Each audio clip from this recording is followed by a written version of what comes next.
সকাল সকাল ইহান তাজওয়ারের মেসেজ পেয়ে খুব বেশি অবাক হয় প্রেরণা। তা অবশ্য কারণ আছে, কারণ ইহান তাজওয়ার মির্জার সাথে তার মেসেজ কখনো কথা হয়নি, প্রেরণা কখনো নক করেনি সে। কিন্তু কারণটা কি হতে পারে? অনুপ্রীতম, ইরফান মির্জা? কিন্তু বেশ কয়েকদিন ধরে তো সবটা ঠিকঠাক, কোনো ছুট ঝামেলা নেই কোথাও। তবে ভাবতে ভাবতে শাড়িটা পাল্টে নেয় প্রেরণা। সে এমনি তো অফিসে যাচ্ছিল, যাওয়ার আগে না হয় লোকটার সাথে দেখা করে যাবে। চুলে চিরুনি চালাতে গিয়ে হঠাৎ করে হাত থেমে প্রেরণার। হুট করে মনে পড়ে যায় রেস্তোরাঁর কথা। তবে কি রেস্তোরাঁ ভাড়া নিয়ে ডিসকাশন যেতে চাচ্ছে লোকটা? কিন্তু তার জন্য কফি শপে কেন দেখা করতে বলবে? এটা তো অফিসিয়াল কথা। এমন নানা কথাই প্রেরণার মাথায় ঘুরপাক খেতে থাকে। পরক্ষণে চুলে বিনুনি করতে করতে একটা শ্বাস ফেলে ভাবে, হবে হয়তো পারিবারিক বিষয় কিংবা প্রীতমের চাকরি বাকরি নিয়ে জড়িয়ে আলোচনা। গিয়েও না হয় দেখবে। বড় মায়ের দেওয়া অফ হোয়াইট রঙের পাঞ্জাবিটা আটসাট হয়ে চওড়া কাঁধ, বলিষ্ঠ শরীর সুসজ্জিত করছে। পাঞ্জাবি হাতা গুটিয়ে নিতে নিতে লম্বা কদমে যখন সিঁড়ি বেয়ে নামছিল, তখন ইরফানের মুখোমুখি হয় সে। দাদানকে আজ অন্য বেশে দেখে দৃষ্টি তীক্ষ্ণ হয় ইরফানে। সে অফিসে যাচ্ছিল, বলল, কোথায় যাচ্ছ? পার্টি অফিসে তো যাচ্ছ না, কাজ আছে। মেয়ে দেখতে যাচ্ছ? বড় মাকে নিয়ে যাও। ইহান থামল। ইরফান তার স্বভাব মতো ফাজলামি করে বলল, অ্যান্ড লিচেন, তোমার এই লুকটা অতি ডিসেন্ট। নতুন বর লাগছে। মেয়ে পড়বে না। ইহান ঘুরে তাকায় ভাইয়ের দিকে। ওর কাঁধে একটা হাত রেখে জ্ঞান দেওয়ার মতো করে বলল, অ্যান্ড ইউ লিসেন, অমন কাউকে পটানোর ইচ্ছে নেই যা পুরুষের লুক বটে, তবু ম্যাটার করে। Not an all. একটা ভদ্র বিচক্ষণ মেয়ে একটা পুরুষের চোখের ভরসা, সম্মান খুঁজে বেড়ায়, না তো লুক খুঁজে। অসভ্য ব্যাড বয় লুক। দাদানের কথায় ইরফান বলে, ইনসাল্ট করছো? না, তোকে ভদ্র হওয়ার অনুপ্রেরণা দিচ্ছি। বড় বাবা কি বলে সবসময় মনে নেই? আজকাল খুব প্রেরণা অনুপ্রেরণার কথা ভাবো দেখছি দাদান। ইহান শান্ত চোখে দেখছে ইরফানকে। ইরফান হাসি চেপে রেখেছে বহু কষ্টে। বাইরে বেরে ইরফান দুষ্টুমি করে আবারও বলল, ওকে, আজ আমাকে লিভ দাও তুমি, সময় নেই আমার। বলে গাড়িতে বসে গাড়ি স্টার্ট দিল। ইরফান বসলো নিজের বাইকে। খুব ইচ্ছে করলো দাদানের পিছু নিতে, তবে আজ ঘটালো না। ভদ্র হয়ে গিয়েছে ইরফান মির্জা। ইহান গিয়ে বসলো বুক করে রাখা টেবিলে, রেডিও কলোনি রোডে বাগানবাড়ি ক্যাবটাতে। এই শহরে সবচেয়ে নিরিবিলি ক্যাব। ইহান বেছে বেছে এমন একটা ক্যাবই টেবিল বুক করেছে। সবচেয়ে বড় কথা, তাকে আর প্রেরণাকে মানুষ একসাথে দেখতে অহেতুক, তাই এমন মানসম্মত নিরিবিলি ক্যাফেতে বেছে নিয়েছিল ইহান। গিয়ে বসতেই দুজন ওয়েটার এসে সালাম দিল। তাদেরকে অপেক্ষা করতে বলে ইহান পথ চেয়ে রইল প্রেরণার। কাপদুলিভাবে আজ প্রেরণা গায়ের শাড়ির রঙটা অফ হোয়াইট, শাড়িটা বেগুনি। ক্যাফের দরজা ঠেলে যখন ভিতরে ঢুকলো, ইহান আকস্মাৎ মাথা তুলে তাকাতেই থমকালো। লম্বা একটা বেনু ডান কাঁধে রেখেছে। চলনা ধীরতা, তবে দৃষ্টিনত উচ্চতা। ছোটোখাটো ছিমছাম গোছের গা, নীল চোখের ভদ্রমহিলা কিছুক্ষণের যেন সফল হয়েছে ইরফানের দৃষ্টি আটকাতে। কিছুটা কাছে এগোতে ইহান তখন টের পেল, খুঁতখুত করে কেসে উঠল। এতক্ষণ ধীরতা নিয়ে বসে থাকলেও হুট করে নার্ভাসে জমে গেল, পিঠ বেয়ে নেমে গেল শীতল স্রোত। প্রেরণা নির্ধারিত টেবিলে ইরফানকে চুপচাপ বসে থাকতে দেখেই এগিয়ে এলো সামান্য হেসে।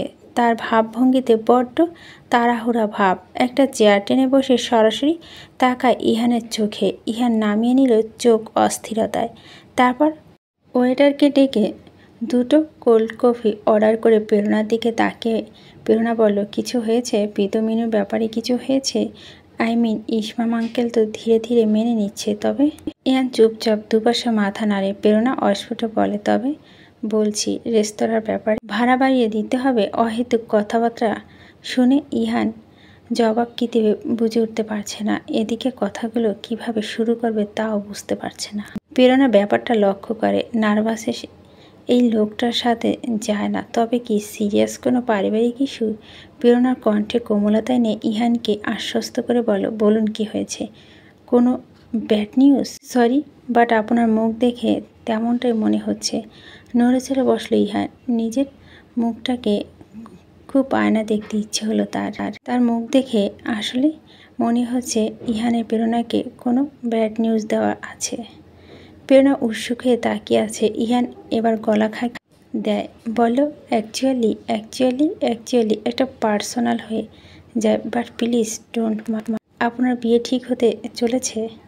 স্তব্ধ প্রেরণা, চোখ মুখ কঠিন হয়ে যায় মুহূর্তে। ইনুর উপর আচমকা রাগ ওঠে। নিশ্চয় কথাটা প্রচার করেছে। ইহান প্রেরণা অস্বস্তি দেখে নড়ে চড়ে উঠে মাইন্ড পরে করবেন।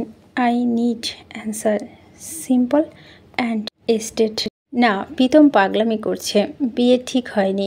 খুব শান্ত স্বরে জবাব প্রেরণার। পরপর বলে, এখন বলুন এখানে আমার কিসের মিটিং এসেছি, যেটার সাথে আপনার এই প্রশ্নটা রিলেটেড?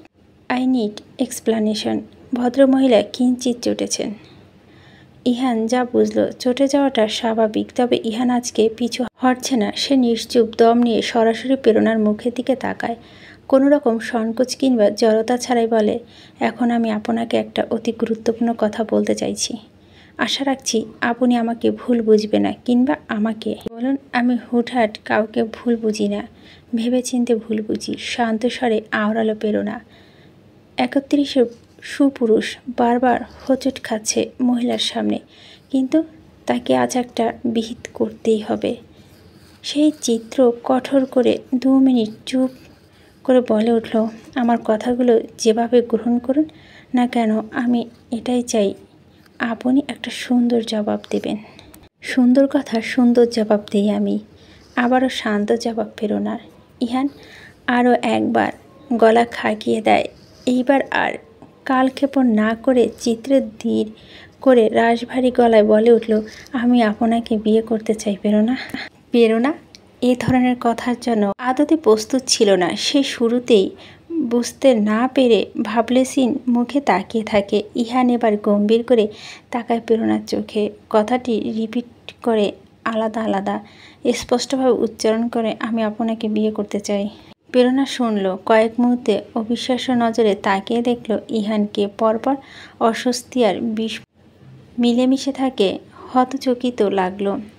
ইহান শান্ত চোখে দেখছে। প্রেরণার শাড়ির আঁচল গুছিয়ে নিয়ে হাতে ভ্যানিটি ব্যাগ নিয়ে আকস্মাত উঠে দাঁড়ায়। অস্বাভাবিক বিক্ষিপ্ততা তার উঠে দাঁড়াতে ইহান সামান্য ভকরায়, তবুও দৃষ্টি নামায় না।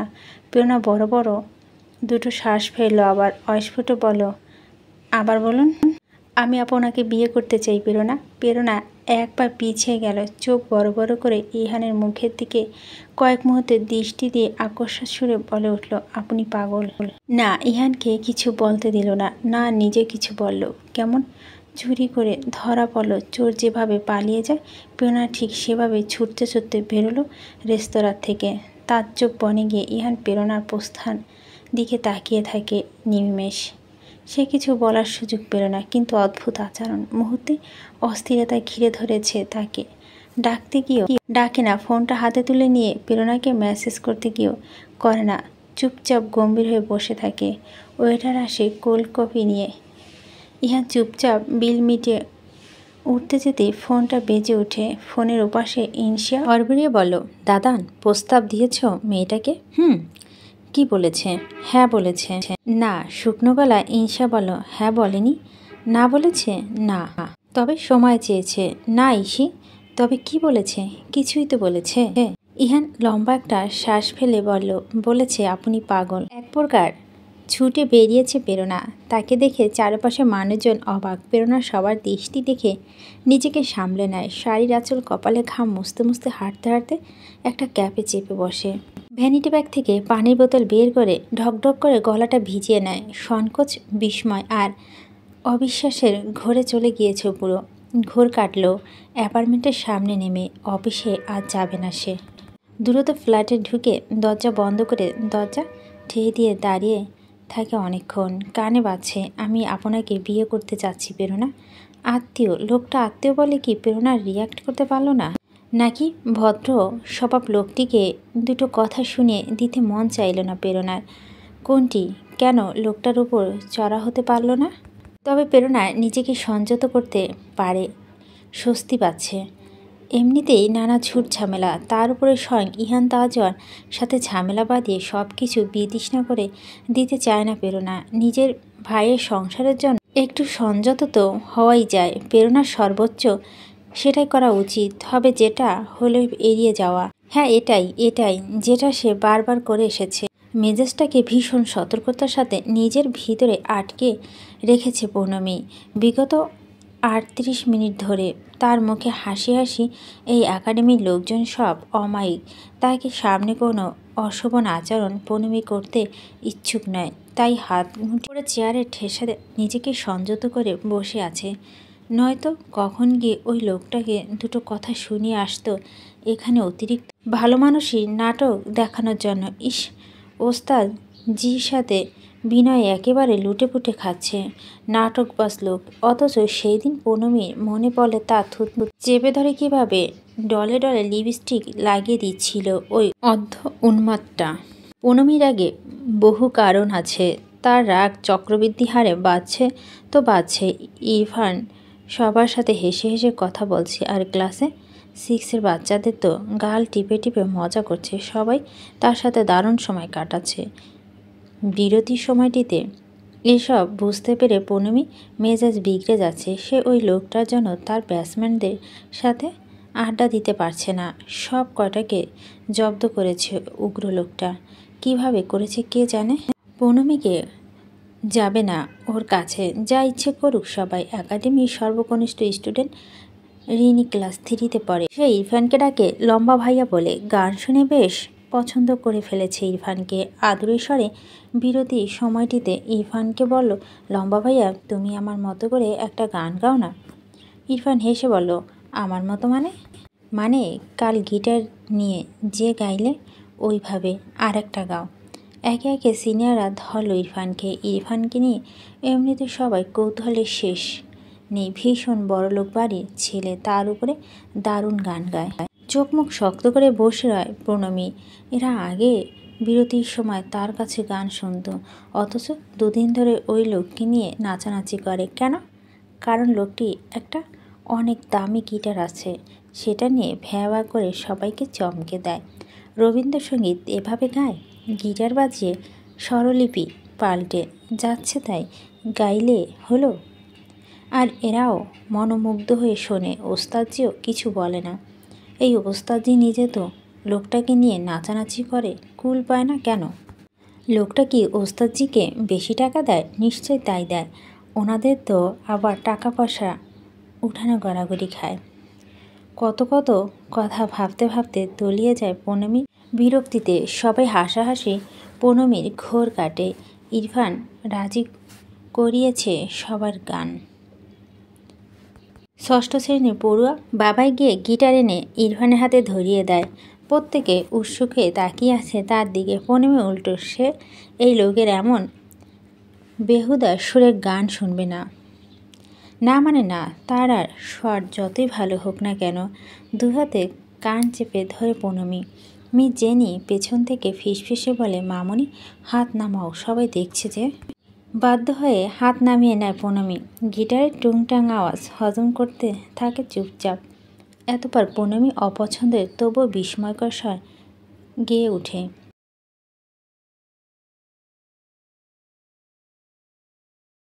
পৌর্ণমীর কুঁচকে যাওয়া কপালে রেখা বিলীন হয়ে ধীরে ধীরে না চাইতেও হয়ে যায় তার অতিরিক্ত কর্কশ কণ্ঠের শ্রোতা।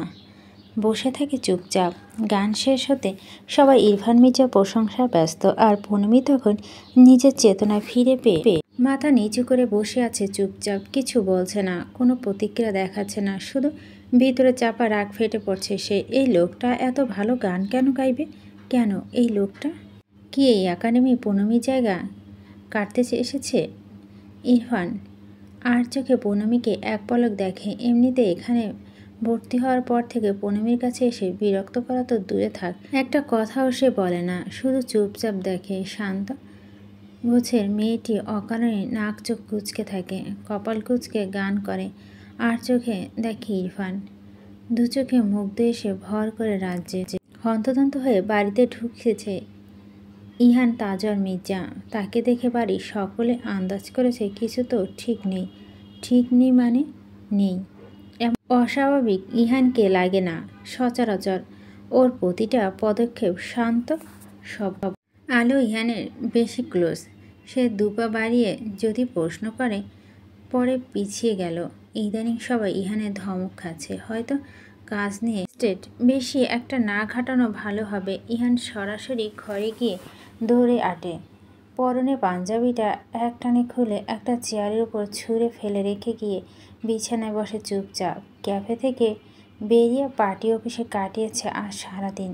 এর মাঝে প্রেরণার সাথে যোগাযোগ করার ইচ্ছে জেগেছিল খুব। এভাবেই কথোপকথনে অর্ধসমাপ্ত করে কিংবা পালিয়ে গেলে তো হবে না। এই অদ্ভুত আচরণ প্রেরণা থেকে ইহান আশা করেনি। প্রেরণা ধীর চিত্রে মহিলা, যে কোনো একটা উত্তর ইহানকে দিতে পারতেন। এতদিনে ইহানকে দেখে দেখে এতটুকু সভ্য কি ভাবেনি। মুখের উপর পাগল বলে চলে গেলেন। কাউকে বিয়ের প্রস্তাব দেওয়া পাগলামি, পাগলের কাণ্ড। ফোনটা হাতের মুঠে নিয়ে চোখ মুখ শক্ত করে বসে থাকে ইহান। মইন এক ফাঁকে আজ কার্যালয় থেকে বাড়িতে এসেছিল হুট করেই, তাও 20 মিনিটের জন্য। এসে থেকে টিকতে পারেনি ইনসার মেজাজে। আজ সারাদিন কাটছে ইনসার রাগ ঝাড়তে ঝাড়তে। মহিনকে হঠাৎ পেয়ে শেষ গিয়ে চড়া হয়েছে মহিনের উপর। তিতিক্ষিত মেজাজে বলে, কত বড় সাহস, কত বড় সাহস ওই মেয়ের আমার দাদানকে পাগল বলায় যায় মুখের ওপর। আরে ওর সৌভাগ্য যে আমার দাদানের নজরে পড়েছিল ওর উপর। কি মনে করে কি নিজেকে বিশ্বসুন্দরী নাকি? এই তুমি ওই মেয়ের খোঁজ লাগাও, আমি দেখতে চাই মেয়েকে। আহাম্মক মেয়ে, এই শতাব্দী সব থেকে বড় আহাম্মক মেয়ে। বুঝলো না কি হারালো। এই মির্জা বাড়ির বউ হওয়ার সবার কপালে থাকে না। আমার বাপ চাচাদের মতো শ্বশুর, আমার মা চাচিদের মতো শাশুড়ি, আমার আর ইনু শেহুর মতো ননদ, সব হারালো ওই আহাম্মক মেয়ে সব। মইন বুঝতে পারলো তার ভুল সময় আসা হয়েছে। সে বইয়ের দিকে কিছুক্ষণ তাকিয়ে থেকে চুপচাপ কেটে পড়তে চাইল। ইনসা ওকে আটকে ফেলে বলল, দাদান আমাকে মেয়ের ছবি দেখাচ্ছে না। তোমার সাথে তো দাদানের অনেক কিছু শেয়ার করে। তুমি ছবিটা আনো, ডিটেলস আনো ওই মেয়ের। আমি দেখতে চাই কোন বিশ্ব সুন্দরী সে। ইনসারও মেসেজ পায় আবারও ইহান। আবারও সে একই কথা, দাদান মেয়ের ছবি দাও প্লিজ। ইহান অফলাইনে হয়ে যায়, গম্ভীর হয়ে কিছুক্ষণ বসে থাকে। তারপর হঠাৎ করে আবার ফোনটা হাতে তুলে নেয়। না, সে আজকের কিছুই বলেনি, করিনি, তাই সে এই উদ্ধার আচরণ মানতে নারাজ প্রেরণার। প্রেরণাকে সাফ সাফ বলতে হবে ইহানের সাথে কথা। ইহান কোনো ইফটিজার নয়। ইহানের জানতে হবে উত্তরটা প্রেরণার মুখে। সেটা হ্যাঁ হলেও আর না হলেও জানতে হবে।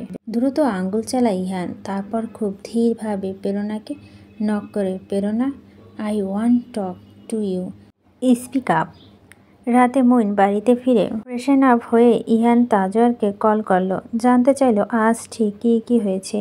ইহান ধীরে ধীরে জবাব দেয়। মইন বিভ্রান্ত স্বরে, আপনি পাগল এটা বলেছে?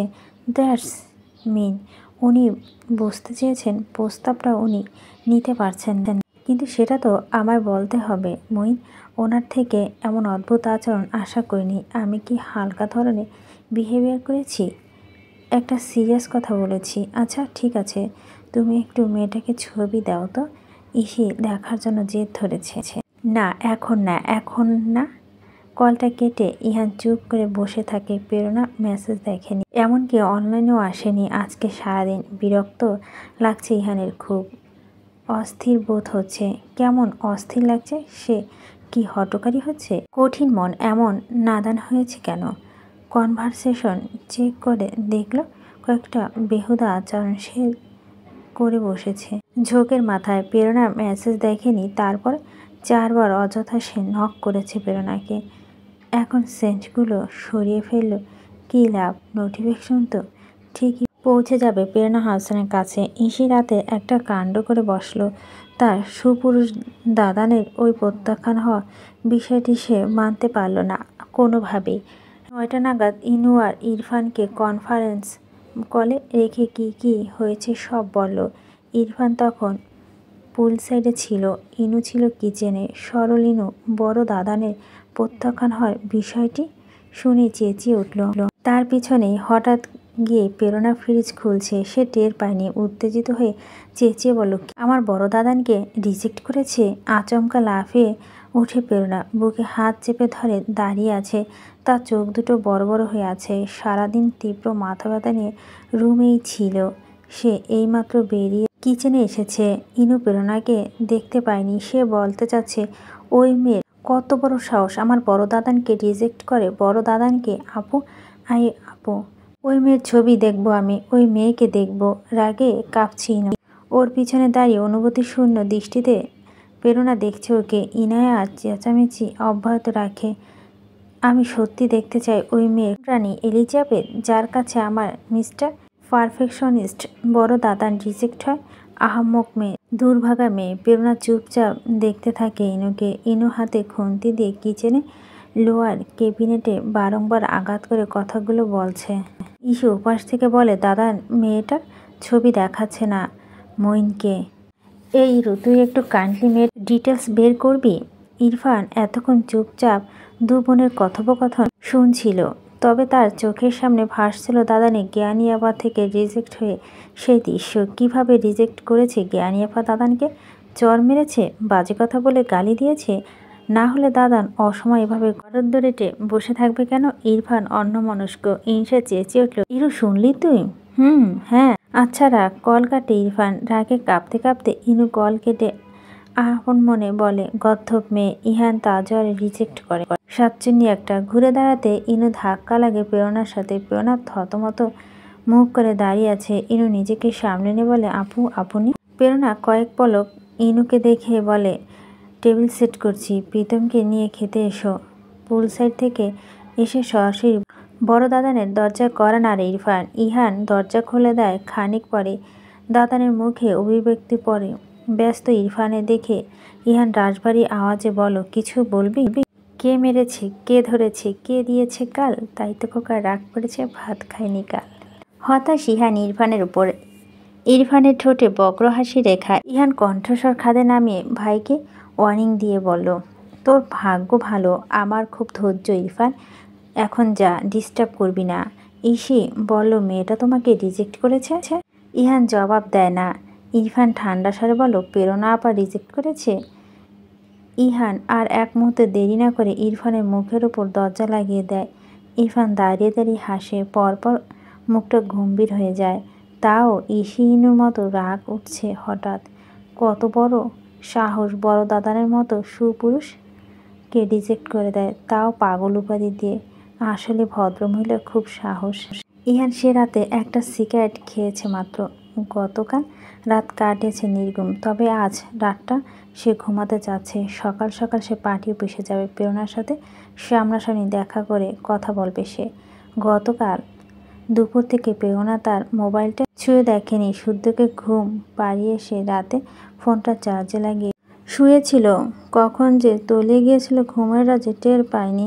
সকাল সকাল উঠে শুদ্ধকে খাইয়ে স্কুলে বাসে তুলে দিয়ে যখন রেস্তোরাঁর উদ্দেশ্যে তৈরি হয়েছিল, ঠিক সেই সময় গতকালের ঘটনা মনে পড়ে ইহান তাজওয়ার কথা। একজন লোক চোখে কখনো প্রেরণা অশোভন কিছু দেখেনি, মনে ভুলও না, টের পেয়েছে। সে হুট করে এসে বলে দিয়েছে বিয়ে করতে চায়। প্রচণ্ড ধাক্কা খাওয়ার মতো একটা বিষয়। প্রেরণা ছটফট করেছে কাল গোটা দিন। লোকটাকে সে খুব সম্মান করে, তাই গুছিয়ে প্রতিক্রিয়া দিতে ব্যর্থ হয়েছে। প্রেরণা এখন ঘোরের মধ্যে। অবিশ্বাস্য ছিল, অস্বস্তিদায়ক এবং বিরক্তকর ছিল সবকিছু। রেস্তোরাঁ গ্রাউন্ড ফ্লোরে। ইহান প্রেরণার জন্য গ্রাউন্ড ফ্লোরে এক্সিকিউট কাছে অপেক্ষা করছিল। সকালবেলা তাকে লাগছে উন্মাদের মতো। আজ প্রেরণা এসে চলনে তাড়াহুড়া ভাব নিয়ে এদিক ওদিক তাকানো ফুরসত নেই যেন। ইহান ওকে দেখেই টান হয়ে দাঁড়ায়। এখানে দাঁড়িয়ে কথা শেষ করবে সে, কিন্তু না, প্রেরণা একটিবারও তার দিকে তাকালো না। বিপরীত পাশে এক্সিট পেরিয়ে ঢুকলো। রেস্তোরাঁ ঢুকে পরে চোখের পলকে ইহান আশেপাশে লোকজন থাকায় ডাকতেও পারল না প্রেরণাকে। তার কিছুই করার নেই। আসলে তাকিয়ে দেখা ব্যতীত। বুঝলো প্রেরণা ইচ্ছে করে তাকে এড়িয়ে গিয়েছে। রাগ জমছে বিন্দু বিন্দু। করে নিজের ওপর জমছে। সে কি অভদ্রতা করেছে? সে কি এই ব্যবহার ডিজার্ভ করে? আশেপাশে এসে দাঁড়ায় ওর দলের ছেলেগুলো। ভাইয়ের বিষণ্ণ হয়ে দাঁড়িয়ে থাকতে কিছু জিজ্ঞেস করার সাহস পেল না ওরা। ছায়ানটে 2 সপ্তাহ অন্তর একটা প্রতিযোগিতা হয়। প্রত্যেকটা ব্যাচে এই নিয়ম। সবগুলো ব্যাচ সেই দিন একত্রে প্রতিযোগিতা অংশ নেয়। ওই দিন 4টা 6টা টানা 2 ঘন্টা ক্লাস হয়। এই প্রতিযোগিতা ওস্তাদজি বিজয়ীকে একটা করে মেডেল উপহার দেয়। 9 পেন প্রত্যেকের বারে বিজয়ী পনমি হাসান ওরফে পনো বাড়ি 1-2টো করে মোট 8টি মেডেল। কারণ প্রত্যেকবারই পনমি অঘোষিত বিজয়ী। আজকে প্রতিযোগিতা নিয়ে পনমি উত্তেজনা ছিল ভিন্ন ধরনের। কারণ ওই লোকটা যে হাতে গিটার নিয়ে স্বরলিপি পাল্টে ভ্যাবা করে রবীন্দ্রসঙ্গীত গেয়ে সবাইকে চমকে দেয়, তার মুখে ঝামা ঘরবে পনমি মেডেল নিয়ে। কিঞ্চিত অহংকারী পনমির মন, কারণ তার খুশি এই গান, এই জগৎ থেকে সেই হাসি পায়। সেখানে অন্য কেউ এসে তার সাথে প্রতিযোগিতা অংশ নিয়ে থাকে টেক্কা দেবে, তা ওই লোক যার অন্তরে নেই দরদ, নেই মায়া। এটা পনমি মানতে নারাজ। কিন্তু হঠাৎই এই যে পনমির অন্তরে লুকায়িত সুপ্ত অহংকার ভেঙে চূর্ণ বিচূর্ণ হয়ে যায় যখন ওস্তাদজি বিজয়ী হিসেবে আজকে পনমির স্থলে ইরফান মির্জার নাম উচ্চারণ করে। আত্মস্বর কাঁপছে পনমি অহংকার বিচূর্ণ হওয়ার দুঃখে। তার চোখ হঠাৎ ঝাপসা। ওদিকে ইরফান পেয়েছে ওস্তাদজির তরফ থেকে একটা পেন, পেয়েছে সবার মুখে থেকে জয়ধ্বনি। পনমি যে জমে গিয়েছে অপমানে। মিস জেনি পনমির কাঁধে হাত রেখে পেছন থেকে বলো, ইটস ওকে মামনি, ওর ভালো গান গেয়েছে। জাজমেন্ট ঠিক হয়েছে। জাজমেন্ট তো ঠিক হয়েছে, ভুলটা হয়েছে পনমি। রাগ ঠিক করে হয়নি আজ। গেয়েছিল তুমি কোন, আর ওই লোকটা গিয়েছে আমার হিয়ার মাঝে। না কোনো ভুল, না কোনো ত্রুটি। গেয়েছে নির্মল প্রাণোজ্জ্বল সুর, ঝর্ণার মতো কলকল করে সুর কর্ণে বয়ে চলতে পারে। পনমির রাগটা তো এখানে। উড়ে এসে জুড়ে বসে লোকটা এভাবে পনমিকে অপমান করবে, আর সবার সামনে পনমি একটা লুজার হয়ে গিয়েছে। এমন কত কত অবুঝ চিন্তা, চাপা হিংসা প্রভাব মস্তিষ্ক ভিড়ছে পনমির। তার ইচ্ছে করছে ওই লোকটাকে গিয়ে চেঁচিয়ে বলতে, আপনি এই একাডেমি ছেড়ে চলে যান। আমি সহ্য করতে পারছি না। আমি আপনার কাছে হেরেছি। যে শিল্প কি বোঝে না, গিটার নিয়ে ভ্যাবা করে সময় ফেলে, সেই লোক কেন আবার আমার থেকে ভালো গাইবে? তা কুৎসিত কর্কশ কণ্ঠস্বর যেন গাইতে গেলেই অন্যরকম হয়ে যায়। পনমির মুখে এসব বলতে পারে না। একাডেমির লোকজন হাসবে, হাসি ওড়াবে তারা। বলে লক্ষ্মী মেয়ে। পনমি হিংসা করে, হার মেনে নিতে পারে না। আর পনমিকে লোকটাকে একাডেমি ছাড়তে বলা, লোকটা এসে থেকে পনমি থেকে দূরত্ব বজায় রেখে চলছে। অতিরিক্ত ভালো মানুষই দেখা যদি, তবে ভালো মানুষই তো। লোকটার মাঝে অভিযোগ তুলবে কীভাবে? না পনমিকে বিরক্ত করে, না কথা বলতে আসে, কিছুই করে না লোকটা। অথচ পনমি জ্বলছে, অন্তরটা ভীষণ জ্বলছে। পনমি আজকে হার না মানতে পারায়।